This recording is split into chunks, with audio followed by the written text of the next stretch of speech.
शरद का मौसम था और गांव के चारों ओर धुंधली शाम उतर चुकी थी।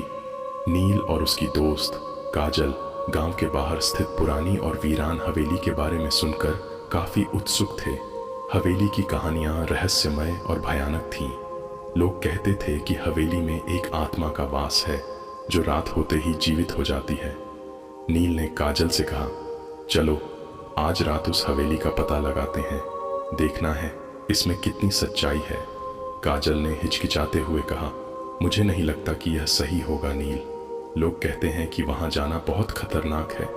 नील ने उसे हिम्मत बंधाते हुए कहा, डरने की जरूरत नहीं है, हम दोनों साथ हैं, बस एक बार देखने चलते हैं। रात का समय था। दोनों अपने साथ टॉर्च और एक छोटी सी किट लेकर हवेली की ओर निकल पड़े।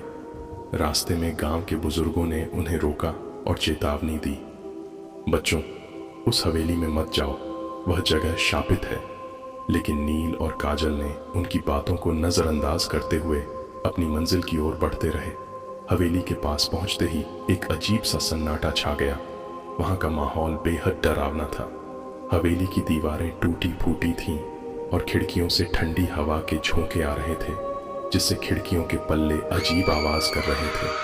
हिम्मत जुटाकर दोनों ने हवेली का मुख्य दरवाजा खोला। दरवाजे की चरमराहट सुनते ही उनका दिल जोर से धड़कने लगा। अंदर का दृश्य और भी भयानक था। दीवारों पर पुरानी पेंटिंग्स लटक रही थीं और फर्श पर धूल की मोटी परत जमी हुई थी। नील ने टॉर्च जलाकर कहा, चलो पहले तलाशी लेते हैं। दोनों धीरे धीरे अंदर बढ़ने लगे। हवेली के हर कोने में अजीब आवाजें आ रही थीं, जैसे कोई उनके पीछे चल रहा हो। काजल ने डरते हुए कहा, नील मुझे यहाँ कुछ सही नहीं लग रहा। नील ने भी महसूस किया कि यहाँ कुछ तो गड़बड़ है, लेकिन उसने अपनी हिम्मत को बनाए रखा। दोनों एक पुराने दरवाजे के पास पहुंचे। दरवाजा खोलते ही उन्होंने देखा कि अंदर एक बड़ा सा कमरा है, जिसमें एक पुराना पलंग और अलमारी रखी हुई है। नील ने अलमारी खोली और उसमें कुछ पुरानी किताबें और एक डायरी पाई। डायरी को खोलते ही उन्होंने पढ़ना शुरू किया। यह हवेली कभी एक अमीर परिवार की थी, लेकिन एक रात परिवार के सभी सदस्य अचानक गायब हो गए। लोग कहते हैं कि उनकी आत्माएं आज भी यहाँ भटकती हैं। इतना पढ़ते ही काजल ने कहा, नील हमें यहाँ से चलना चाहिए। नील ने सहमति में सिर हिलाया, लेकिन तभी अचानक हवेली में बिजली चमकी और एक जोरदार धमाका हुआ। दोनों डर के मारे चिल्ला पड़े। कमरे का दरवाजा अपने आप बंद हो गया और चारों ओर अंधेरा छा गया। काजल ने घबराते हुए कहा, नील ये क्या हो रहा है? नील ने टॉर्च जलाने की कोशिश की, लेकिन टॉर्च ने काम करना बंद कर दिया।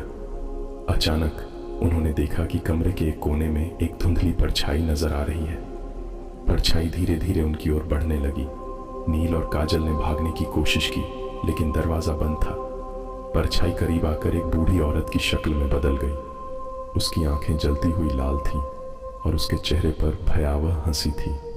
उसने कहा, तुम्हें यहाँ नहीं आना चाहिए था, अब तुम भी इस हवेली का हिस्सा बनोगे।